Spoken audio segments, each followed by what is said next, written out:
Mi avete scritto in diversi nei commenti all'ultima diretta sul nostro canale, in particolare saluto Gianluca e ringrazio perché mi ha contattato anche in privato su Instagram per chiedermi delle informazioni relative ad alcune notizie che stanno circolando in queste ore e in particolare mi veniva chiesto se potevamo fare chiarezza su alcune situazioni contrattuali riportando quello che è un format che di solito facciamo sempre a febbraio, attorno alla metà di febbraio, che è il format in cui andiamo ad analizzare i principali nomi in scadenza di contratto nel 2026, cioè tutti quei nomi che già in questo momento possono essere bloccati a parametro zero come nuovi acquisti, quindi senza pagare il cartellino per la prossima stagione, cosa che per esempio ha appena fatto la Lazio, che ha annunciato proprio in queste ore l'arrivo di Pedrasa a parametro zero per luglio, tra l'altro profilo molto interessante, un laterale mancino che dovremo tenere d'occhio anche in ottica fantacalcio per la prossima estate. E allora ho colto ecco, l'occasione per rispondere ai vostri commenti in questo contenuto in cui vorrei allargare poi anche il discorso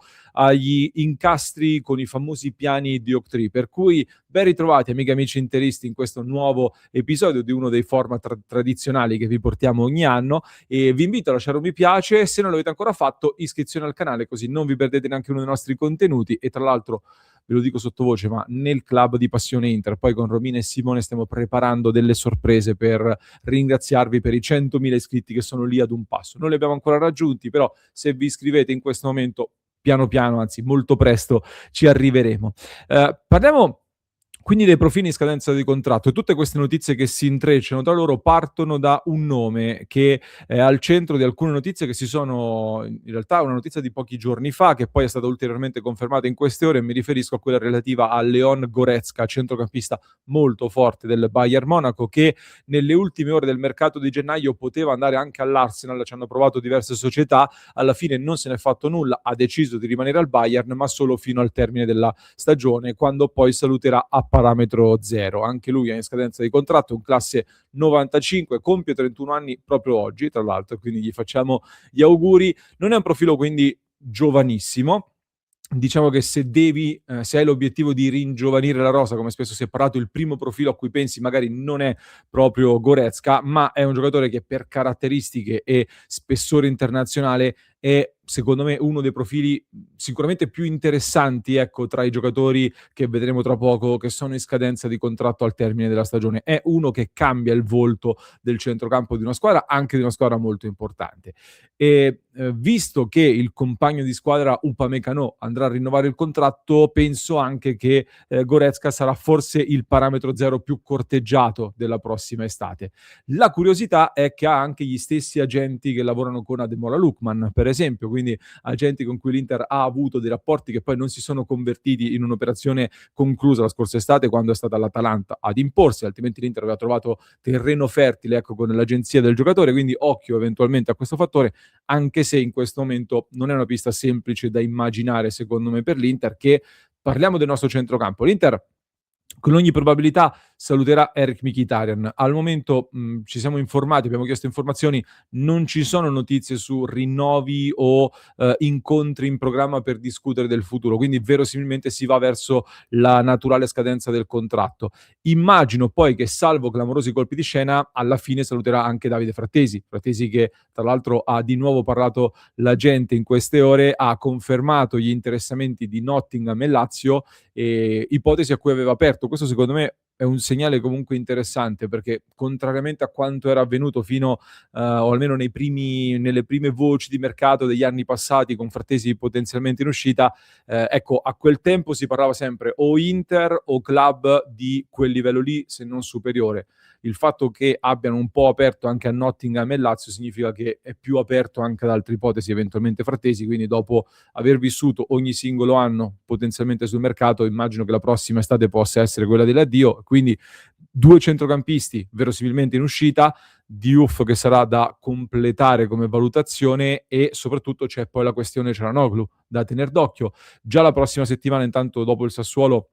sia lui che Barella torneranno in gruppo in vista della gara contro la Juventus. Da quello che sappiamo noi su Passione Inter,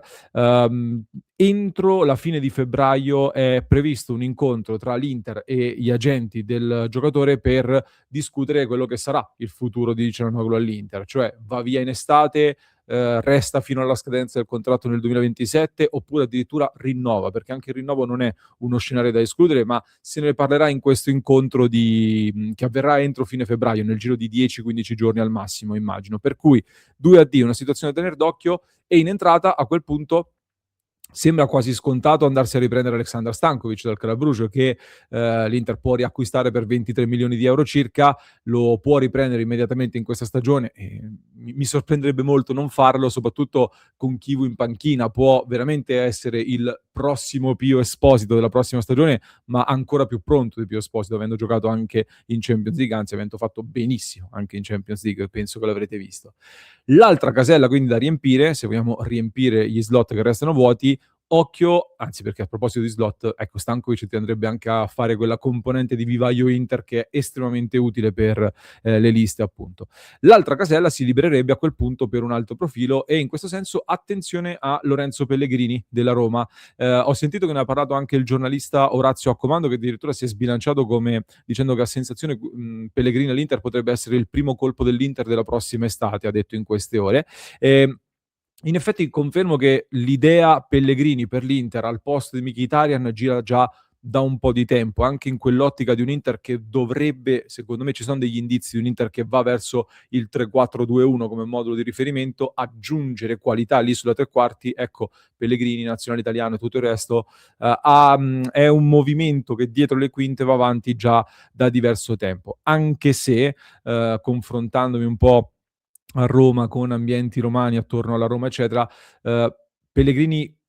penso che sia tentato dall'ipotesi di provare un'esperienza all'estero più per motivi personali oltre che calcistici, quindi attenzione eventualmente. Vi voglio portare allora anche sulla lista dei calciatori in scadenza, giusto per fare un po' di ragionamenti insieme, su quei profili che quindi, ripeto, già in questo momento possono firmare dei precontratti. Io direi di escludere dai nostri ragionamenti i primi nomi in alto nella scheda di Transfermarkt, come quelli di Upamecano, come Konaté, che immagino avrà delle offerte molto molto ricche, anche se il Real Madrid si è tirato indietro, che poteva essere la principale insidia. Il Real Madrid si è tirato fuori dalla corsa per Konaté, a quanto pare.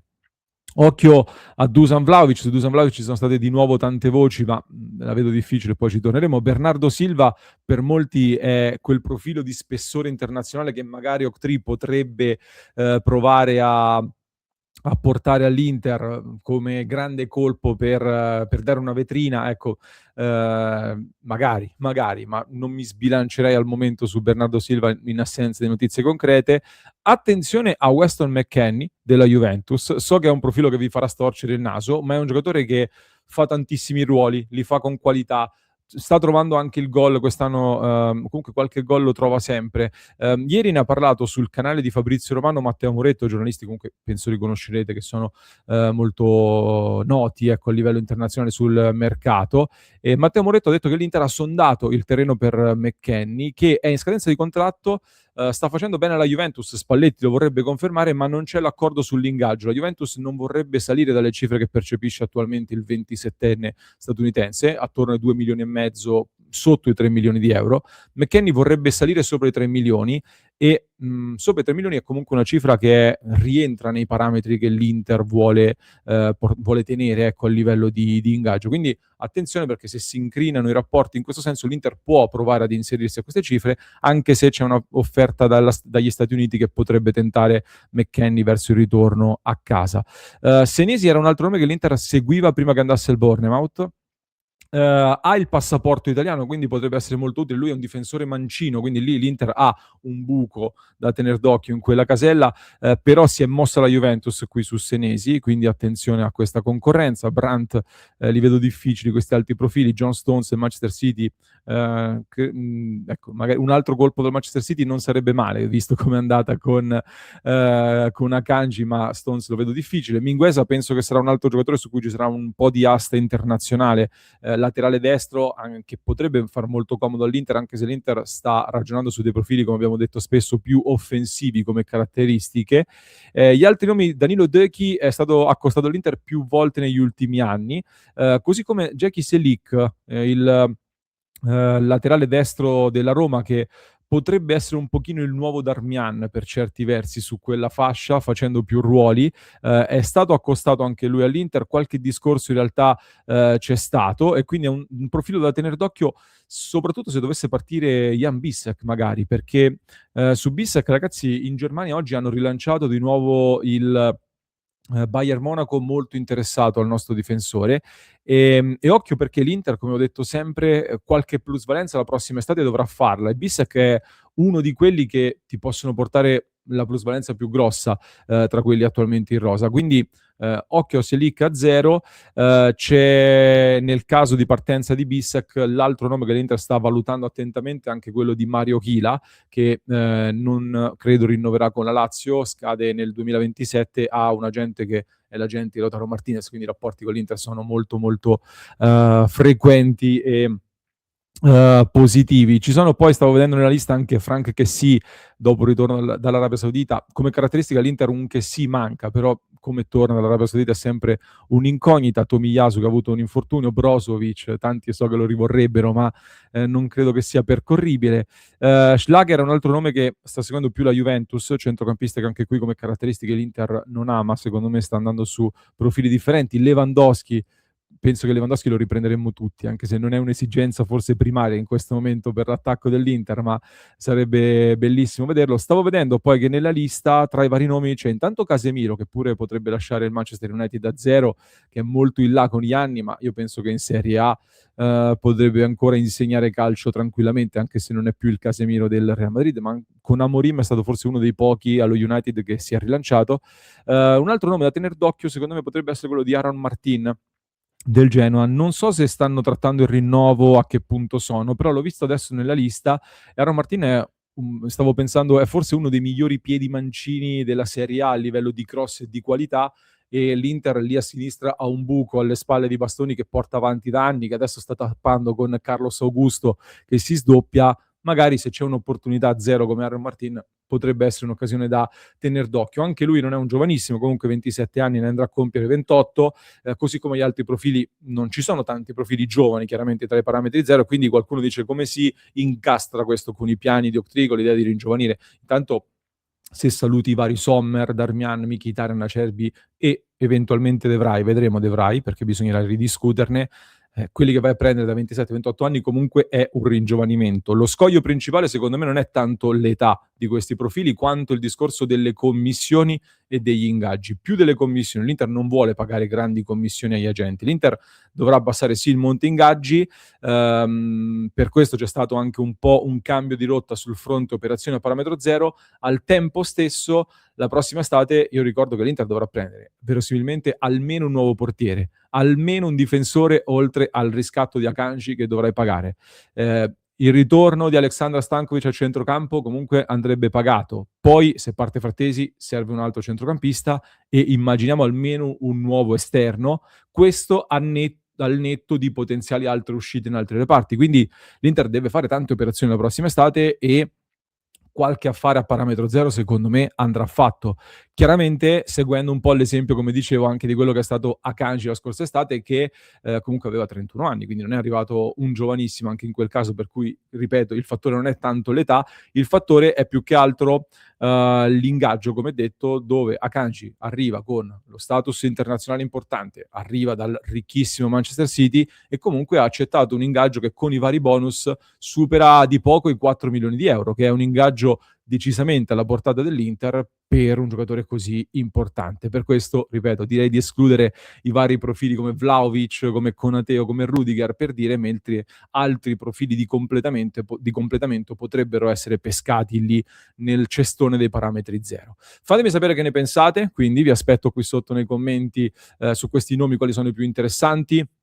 Ringrazio Gianluca di nuovo per questo suggerimento di contenuto. Se avete altri contenuti e argomenti che vorreste approfondire, fatemelo sapere qui sotto, mi raccomando, così vi aspetto e ne parliamo anche nel club di Passione Inter, mentre vi lascio con un altro approfondimento che trovate in descrizione per chi ci ascolta in podcast, mentre per chi ci segue su YouTube vi basta cliccare qui.